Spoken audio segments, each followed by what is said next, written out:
Hello. All right. In true 2020s fashion. Hello from my quarantine lair. Obviously, I wanted to be able to give this speech in person. However, life truly does remind us that we must pivot. I'm sure your parents are tired of hearing this term, and quite frankly, so am I after 2020. Thank you for still being patient and attentive to my next 9.5 minutes of pure, pre adult related comedy and realness.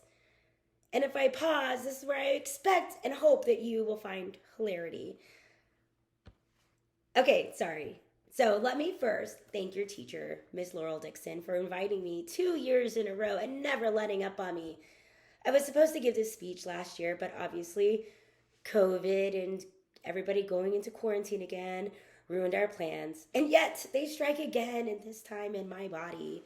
But it's okay. We must pivot. So, Laurel and I, though, we met doing nothing other than volunteering. What a crazy concept, right? All right. So, hello. I'm Melanie Tawil, and I am a 2002 graduate of your neighbors down the street, Ronald Reagan High School.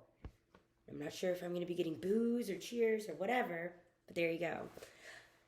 Back when I was in high school, I never realized how big the area would get, and so I'm so glad that NEISD listened and opened up Johnson High School, named after my favorite United States First Lady, Claudia Taylor Johnson, aka Lady Bird.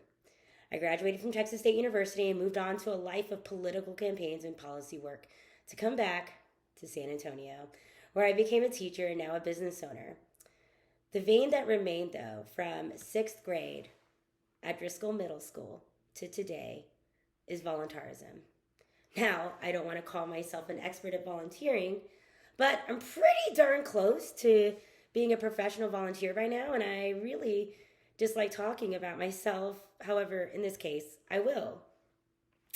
I am a current Board of Trustee member for the Via Metropolitan Transit Authority, St. Matthew's Catholic School PTC president, the Public Theater of San Antonio's parliamentarian, Texas State University Alumni Association Board of Directors member at large, Girl Scouts of Southwest Texas volunteer, and chair of Loteria para Líderes, past volunteer of the year for Junior League of San Antonio, Girls Inc., Girls on the Run, Bexar County, City of San Antonio, municipal boards and committees, SNPSA, Animal Defense League, the San Antonio Hispanic Chamber of Commerce.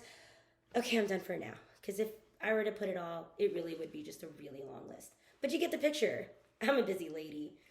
I also forgot to mention, I've been volunteering with the Special Olympics since I was a 9th grader. So, do the math. I'm going to let you do it, though. 24 years. There you go. So, I want to start off, though, with my very favorite quote by Lady Bird, and it's, "The challenge we now face is to build on the record of the past, to continue accepting new responsibilities and seeking new opportunities to serve." So you're here. You're ready. I am standing between you and your dinner, or maybe you've already eaten dinner and you're ready to hightail it out because it's Monday and we're young.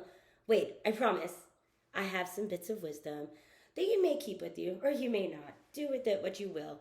But know that I've been in your shoes. And when I blinked, I'm here now. So here we go, young guns. You're here, class of 2022. We've seen some remarkable footage from all over the world of people coming together for the goodness of humanity. We have seen the connection of community, now more than ever. You have all done some amazing things. But the voluntarism, now the second time I've said this word, which is it's a reliance on volunteers to support an institution or achieve an end. Can you tell that I was actually an English teacher? That still lives on. It does not, nor should it, end once you graduate. Whether you're going to a 2-year, 4-year institution, or you're foregoing college, volunteering is now in your existence of being. Now, my speech will be focused on those going on to higher education. However, I will have some tips for those of you choosing to go another route. Now, it doesn't matter if you're staying in San Antonio or going away. All of these tips still relate to everything. All right, so you ready? You got your pens, you got your papers. All right. Number 1, your why. Why do we choose to do this volunteering? It has to be a very personal thing. It can't just be like, oh, I need to put it on my resume. It can't, because that's fleeting, and I'll get to that in a second. But my why is very personal. And my whys have always been my reason why I tack on another and another layer and another organization. My brother is special needs. Plain and simple. He's high functioning, but he will always need assistance. And so it's because of that I continue to say yes to every single opportunity to bring equity to every single person, no matter their gender, creed, religion, anything and everything. I will always say yes because of the many times that I have witnessed a no to my brother. I am also a first-generation American, and so that is still within me. I know what that is like. And maybe it's not that personal for you, but you need to find that one thing, because that will be your morsel for every time that you want to give up, because you will. And it's a very thankless position. There is no award at the end of your life for giving up so many hours. But what there is that when you put your head down, you know that you sparked a little bit of joy, or you gave that glimmer of hope for someone. And that's all that you truly, really want in this life. Number 2, breathe. Ready? 1, 2, 3. You need to honestly celebrate what you've done, what you've accomplished. You've done some brilliant things. Now, before you go crazy and, you're no longer under the roof of your parents and you embrace the self-assurance that you have all the tools, though, that you need from within you at this very moment. It's who you are. Volunteering makes you a leader. Every volunteer is a leader. Number 3. It starts and ends with love. I know the theme tonight is a lifetime of love, and that is probably the best way to summarize how I want to be remembered. No one does or should be doing the volunteering for the glory. I've already said that. But if you're in this to pad your resume, no cap, I think that's what you kids are saying. But that will only go for so long. Volunteering is tiring. Saying yes means saying no to something else. Yes, that's cliche. But yes, it is still relevant. Look, being knee-deep in sludge cleaning out the San Antonio River on a hot October, it's not glamorous. However, getting to work with your hands, work alongside some amazing people that you ordinarily would not have met. Now that is amazing. Look, my friends and family all call me I'm a collector of people and their stories. I'm a networker. That's just who I am. But this is why. Because it reminds me that we are all connected. Now, volunteering doesn't mean having to get your hands dirty.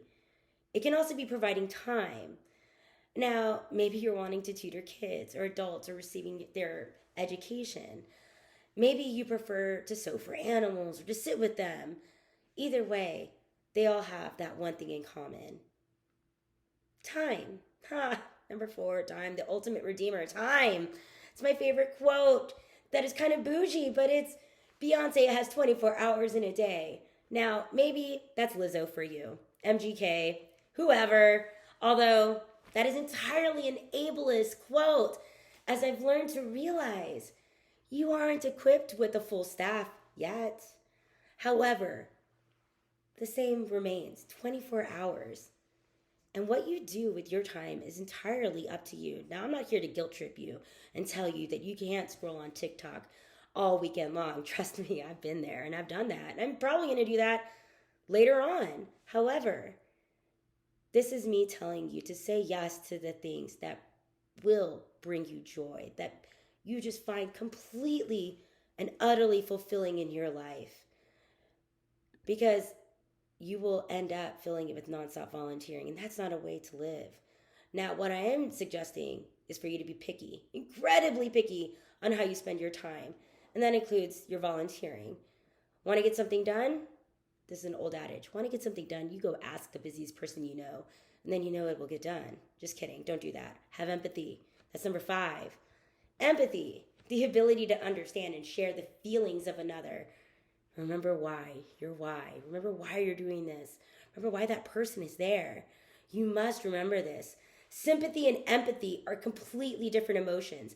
One is fleeting, and that's sympathy. And the other is witnessing the humanity of the individual, their equity to society.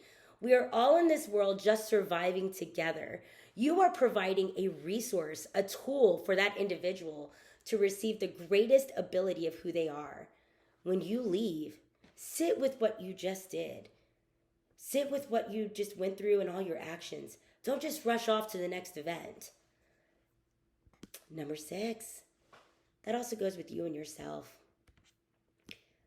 When was the last time that you honestly gave yourself the time? Seriously. Hold on. I'm going to get some water while you think about that. When was the last time that you said no? Don't be afraid to put up honest boundaries. Look, I actually have a do not disturb. It goes on from 8 a.m. until 3 p.m. every single day. That is my time. This is my time to be here at work or recording videos or in Zooms. Now, whether you're choosing to rush a fraternity or sorority in the fall or looking to jump into organizations in college, you're going to have a lot of distractions coming your way, let alone your own personal requirements, aka your grades. That's why you're in school, by the way. You can't do the work you really honestly want to do if you fail out. Trust me, I will be the first person to tell you I got real close. And if you realize school ain't your thing, no worries. But you better have a plan because we need you and we need your hard work. And more than anything, we need your creativity. But that also means taking care of your mental health. And what a coincidence. We are in May, which is Mental Health Awareness Month. Now, my last bit, I said that last one was, but my last bit is don't be afraid to reach out.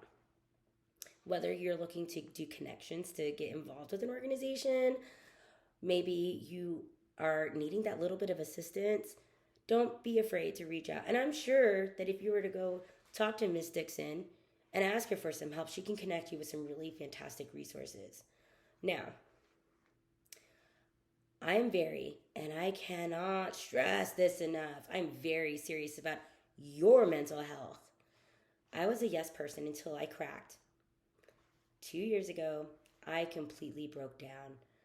Now, don't wait until it's too late. Seek help. Look around you. Everyone here is part of your board of trustees. And if you honestly do feel alone, don't worry. I did too. Reach out to me. I'm available via email at melanie@swipetrack.com. I'm there. I'm available on all social media